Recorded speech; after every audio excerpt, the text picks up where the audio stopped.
मैं एक ऐसे जिम में काम करता था जो 24 घंटे तक खुला रहता था। ये काफी बड़ा जिम था और इसमें डंबल रूम और एक्सरसाइज रूम के अलावा और भी बहुत कुछ था।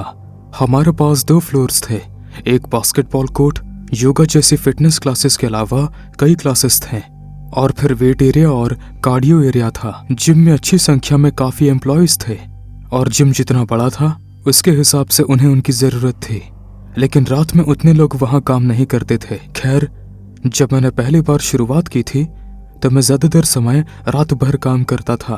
हमारे पास अभी भी लगभग 4 या 5 कर्मचारी एक साथ काम कर रहे थे। कोई व्यक्ति फ्रंट डेस्क पर होगा और कोई अन्य व्यक्ति बास्केटबॉल जिम के बाहर हमारे दूसरी डेस्क पर होगा।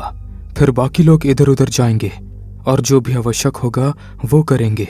हम बदल बदल कर देखेंगे कि किसने क्या किया। तो एक रात मैं काम कर रहा था और बहुत देर हो गई थी। इस समय शायद लगभग 1 बजे का समय था, जो वहां का सबसे शांत समय था। संभवतः आधी रात से प्रातः 4 बजे तक ऐसे लोगों की अच्छी खासी संख्या होगी जो वर्कआउट करेंगे।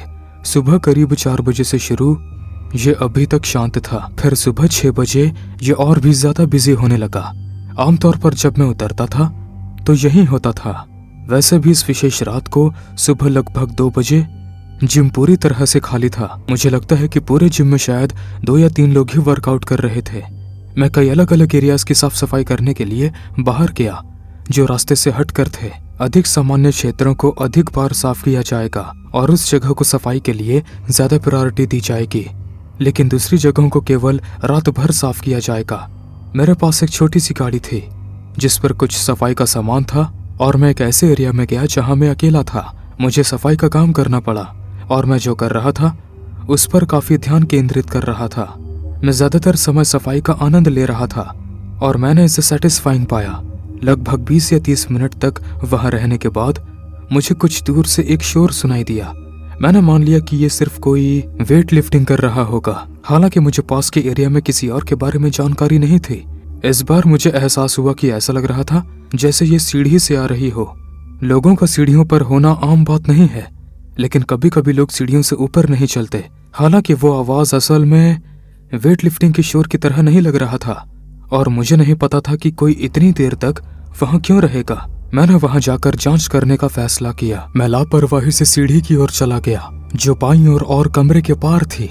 ये भी हमारे जिम का एक बहुत बड़ा एकांत एरिया था। जब मैं वहां पहुंचा तो मैं अंदर जाने लगा, लेकिन देखा कि एक आदमी पहले से ही सीढ़ी के अंदर खड़ा है।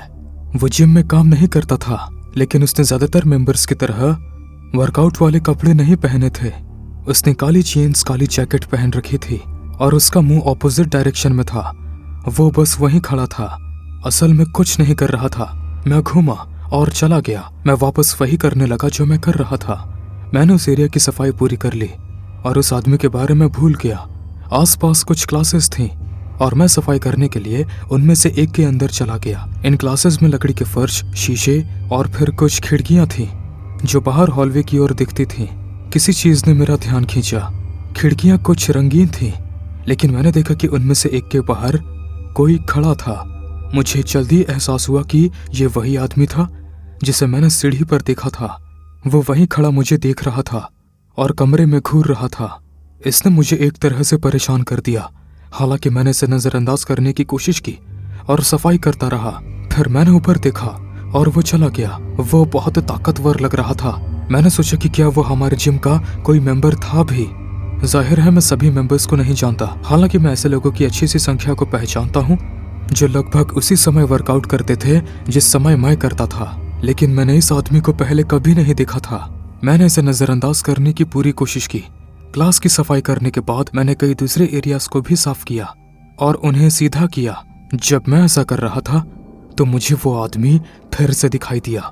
वो मेरे पास नहीं था, लेकिन बस धीरे धीरे ऊपर की ओर चल रहा था। मुझे नहीं पता था कि वो वहां क्या कर रहा था। हमारे पास हर समय फ्रंट डेस्क पर कोई न कोई काम करता था।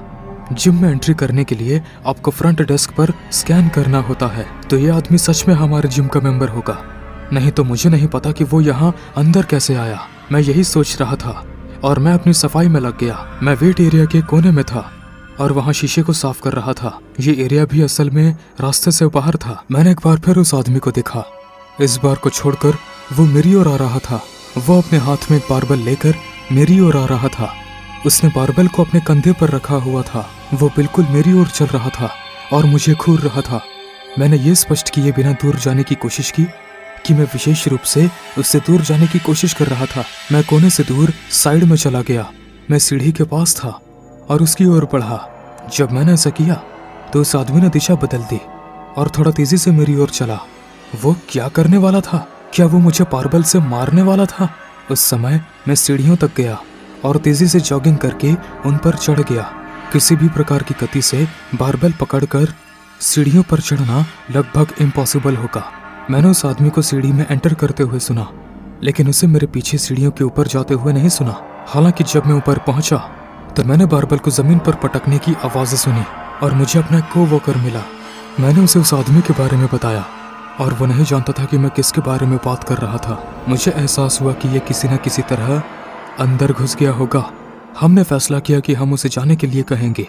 हम सावधानी से सीढ़ियों से नीचे उतरे और जमीन पर बारबल को देखा, लेकिन वो आदमी कहीं नजर नहीं आया। थोड़ी देर बाद चारों ओर देखने के बाद हमने उसे पास के कार्डियो एरिया से गुजरते हुए पाया। हमने उसका ध्यान आकर्षित करने की कोशिश की, लेकिन उसने हमें नजरअंदाज कर दिया। मैंने उस आदमी से पूछा कि क्या वो जिम का मेंबर है, लेकिन वो चलता रहा। वो बस मुड़ा और दूसरी दिशा में चला गया। एक पल के लिए हमें वास्तव में नहीं पता था कि क्या करना है। हमने फैसला किया कि हमें पुलिस को बुलाना पड़ सकता है। मेरे कोवर्कर ने उस आदमी का पीछा किया, उसे ये स्पष्ट करने की कोशिश की कि उसे जाना होगा, नहीं तो हम पुलिस को बुलाएंगे। जब मेरे कोवर्कर ने उससे बात की तो वो आदमी बस मुड़ गया और दूर जाने की कोशिश करने लगा। फिर वो हमसे दूर भागने लगा। हम फ्रंट डेस्क पर वापस गए और पुलिस को बुलाया। वे थोड़ी देर बाद पहुंचे और उस आदमी को ढूंढने के लिए जिम में चले गए। आखिरकार उन्होंने उसे एक सीढ़ी मशीन के पीछे छिपा हुआ पाया। वो पहले तो नहीं गया और पुलिस को उसे शारीरिक रूप से जिम से बाहर निकालना पड़ा। मैं सचमुच नहीं जानता कि उस आदमी की प्रॉब्लम क्या थी। जिम में काम करने का वो अब तक का मेरा सबसे डरावना एक्सपीरियंस था।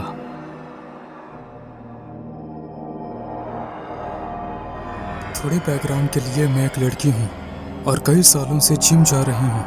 मैं हर दिन लगभग एक ही समय पर वर्कआउट करती हूँ और ये कुछ ऐसा है जो पिछले साल हुआ था। मैं जिस जिम में जाती हूँ उसे मैं औसत आकार का बताऊंगी।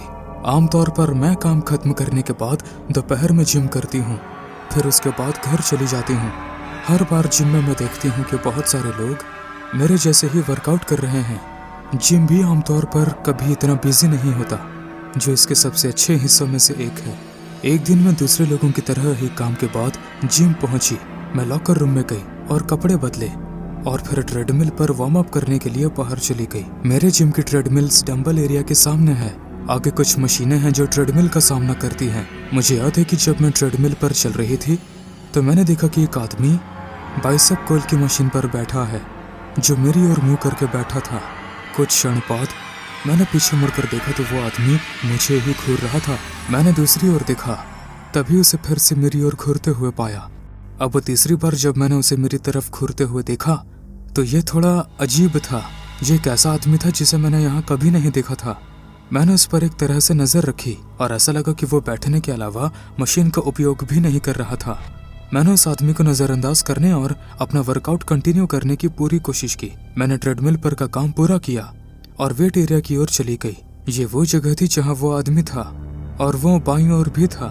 अगले 10 मिनट तक सब कुछ ठीक था, लेकिन जब मैं मुड़ी तो मैंने देखा कि वो आदमी कुछ दूर एक बेंच पे बैठा है। एक बार फिर मुझे घूर रहा है। मैंने मन में सोचा, ग्रेट, एक और एक छिछोरा आदमी। मैं असल में निश्चित नहीं थी कि इसे कैसे संभालूं। वो आदमी लगभग 40 साल का लग रहा था। एक बार फिर वो एक्सरसाइज भी नहीं कर रहा था, बल्कि बस मुझे देख रहा था। मैं सचमुच इस आदमी की हिम्मत पर विश्वास नहीं कर सकी। मैं जिम के दूसरे कोने में चली गई जहाँ मैं अपनी वही एक्सरसाइज कर सकती थी। मैंने खुद से कहा कि मैं इसे नजरअंदाज कर दूं जब तक मेरा काम पूरा नहीं हो गया। मैंने लगभग 20 मिनट तक वहीं वर्कआउट किया। जब मैं रुकी तो एक बार फिर जाने के लिए मुड़ी। वहाँ वो आदमी था। अब ये उतना स्पष्ट नहीं था कि वो मेरे सामने बैठा था।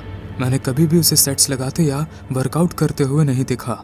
मैंने उसके बाद जाने का फैसला किया क्योंकि मेरा काम काफी हद तक पूरा हो चुका था। मैं लेडीज के लॉकर रूम में गई जब मैं लॉकर रूम से बाहर आई तो मैंने तुरंत उस आदमी पर ध्यान नहीं दिया, लेकिन जब मैं जाने के लिए सामने के दरवाजे की ओर जा रही थी तो मैंने उसे लॉबी एरिया में एक कुर्सी पर बैठा देखा। ये अच्छा नहीं था क्योंकि मैं जानती थी कि जब मैं उसके पास से गुजरूंगी तो वो मुझे देख लेगा। हालांकि वो नहीं उठा, इसलिए मुझे बेहतर महसूस हुआ। मुझे बस ये उम्मीद थी कि वो आदमी मेरे जिम में नियमित नहीं आएगा। ऐसा कोई रास्ता नहीं था कि वो जानबूझकर मुझे नहीं घूर रहा था। अगर ऐसा ही जारी रहा तो मैं निश्चित रूप से उसकी रिपोर्ट करने जा रही थी। मैं घर चली गई और इसमें शायद 10 मिनट लगे। मैं अपने घर वापस आ गई और अंदर जाने के बाद जब मैं वापस आती थी तो मैं अपना सामान खोलती थी, फिर नहाती थी और फिर कुछ पोस्ट वर्कआउट मील लेती थी। लेकिन इससे पहले कि मैं ऐसा कर पाती, मैं अपने लिविंग रूम में एंटर कर रही थी जब मैंने अपनी खिड़की के बाहर एक कार को सड़क पर धीरे धीरे जाते हुए देखा। तुरंत मुझे संदेह हुआ। कार मेरे घर से कुछ दूर आगे बढ़ी और फिर ऐसा लगा जैसे वो सड़क के किनारे खड़ी हो जाएगी, और एक पल के लिए मुझे लगा कि ये पड़ोसियों के पास जा रहा है। मैंने कार पार्क करने के बाद देखा और मैंने बमुश्किल से किसी दरवाजे के खुलने और बंद होने की आवाज़ें सुनी। कुछ ही देर बाद मैंने एक आदमी को अपनी सड़क के किनारे चलते हुए देखा। मैंने देखा कि ये वही जिम वाला आदमी था। मुझे अपनी आंखों पर विश्वास नहीं हो रहा था। वो सड़क पर चला गया और फिर मेरे ठीक सामने वाले आंगन में आ गया। मैं खिड़की से बाहर देखने के लिए एक बेहतर जगह पर चली गई। वो आदमी ठीक मेरे सामने वाली सीढ़ी तक चला गया। तभी उसने दरवाज़ा खटखटाया। मैं खिड़की से उसे देखती रही। दरवाज़ा खटखटाने के बाद वो एक तरह से हिल गया और दरवाजे के बगल में सामने की सीढ़ी पर लगे ईंट के खंभे के पीछे चला गया। वो एक तरह से मेरी नज़रों से ओझल हो गया था। उसके पीछे जाने के बाद मैंने दरवाज़ा नहीं खोला, बल्कि मैंने पुलिस को बुला लिया। कई मिनट बाद उस आदमी ने फिर से दस्तक दी। इस बार उसने पहले से ज़्यादा जोर से दस्तक दी, लेकिन जब मैंने उस बार उसे कोई जवाब नहीं दिया तो वो चला गया। मैंने उसे अपनी कार की ओर वापस जाते हुए देखा और शायद उसके जाने के 1 मिनट से भी कम समय के बाद पुलिस वहाँ पहुँच गई। मैंने उन्हें बताया कि वो आदमी कैसे चला गया और वे थोड़े समय बाद उसका पता लगाने और उसे पकड़ने में सफल रहे। हालांकि सौभाग्य से मैंने उस आदमी को फिर कभी नहीं देखा।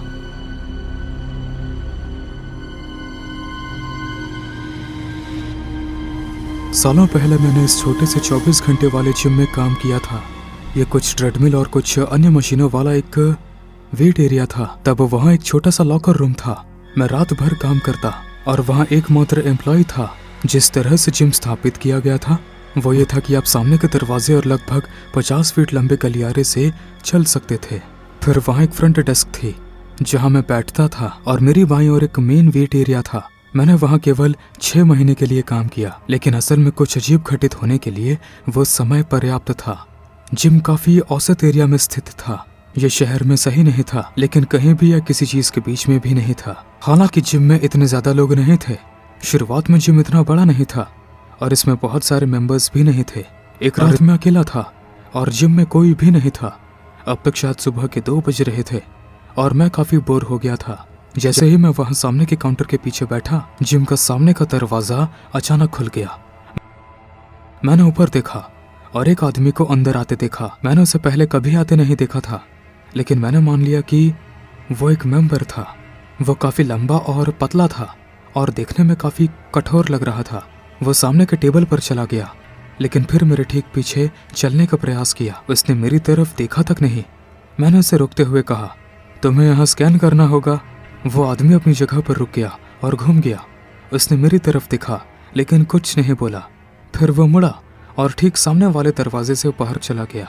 ये सचमुच अजीब था। मैंने सोचा कि शायद वो अपना मेंबरशिप कार्ड अपनी कार में भूल गया है या कुछ और। उस आदमी के बिल्डिंग से बाहर जाने के बाद वो दाईं ओर चला गया और मेरी नज़रों से ओझल हो गया। हमारे सामने के दरवाजे के दोनों ओर एक बड़ी खिड़की थी, इसलिए मैं उससे बाहर देख सकता था।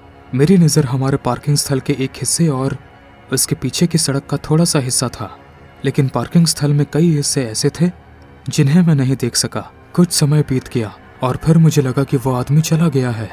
ये एक बहुत ही अजीब सौदा था। मैं अभी भी अपने टेबल पर बैठा था और अचानक ऊपर देखा कि वो आदमी वापस आ गया था। वो बाहर खिड़की पर सामने के दरवाजे के ठीक बगल में खड़ा था और अंदर देख रहा था। हालांकि जब मैंने उस पर ध्यान दिया तो वो अंदर नहीं जा रहा था और खिड़की की दूसरी ओर से मेरी ओर देखने लगा। ये सचमुच अजीब था। फिर वो फिर से मेरी नज़रों से ओझल हो गया। मैं ये पता लगाने की कोशिश कर रहा था कि असल में यहाँ क्या हो रहा था। शायद 5 मिनट बीत गए और फिर वो आदमी वापस आ गया, लेकिन दरवाजे में लगभग 5 फीट अंदर जाने के बाद वो बस घूम गया और बाहर चला गया। उसे जाते हुए देखकर मुझे राहत तो मिली, लेकिन इससे और भी अजीब लग रहा था। फिर वो दरवाजे के बाहर खिड़की के पास खड़ा हो गया और मेरी तरफ देखने लगा। जब मैंने उसकी ओर देखा तो वो उससे पहले के समय की तरह दूर नहीं गया। इस बार वो मुझे देखता ही रह गया। ये सचमुच डरावना था और मुझे दूसरी ओर देखना पड़ा। फिर उसने मुझे बाहर की ओर ऐसे इशारा किया जैसे वो मुझे जिम छोड़ने के लिए इशारा कर रहा हो। मैं नहीं उठा। फिर वो आदमी एक बार फिर मेरी नज़रों से ओझल हो गया। मुझे नहीं पता था कि उसके विचित्र व्यवहार का क्या मतलब निकाला जाए, लेकिन ये और भी ज्यादा पागलपन भरा होता जा रहा था। उसके दोबारा खिड़की से बाहर निकलने के कुछ ही सेकंड्स बाद मुझे अचानक कार के इंजन के शुरू होने और फिर टायरों के हिलने की आवाज़ सुनाई दी। तभी मैंने देखा कि एक कार पार्किंग स्थल से बहुत तेजी से गुजर रही है। दाहिनी ओर से ये बाईं ओर चली गई और सड़क पर वास्तव में लापरवाही से चली गई। मैंने देखा कि कार सड़क पर चली गई और फिर मेरी नज़रों से गायब हो गई। तभी मैंने पुलिस का सायरन सुना और देखा कि चमकती रोशनी वाली एक पुलिस कार उसके पीछे सड़क पर जा रही है। फिर हालात सामान्य हो गए। वो आदमी वापस कभी नहीं लौटा। मैं बस सोच रहा था कि आखिर वो क्या कर रहा था।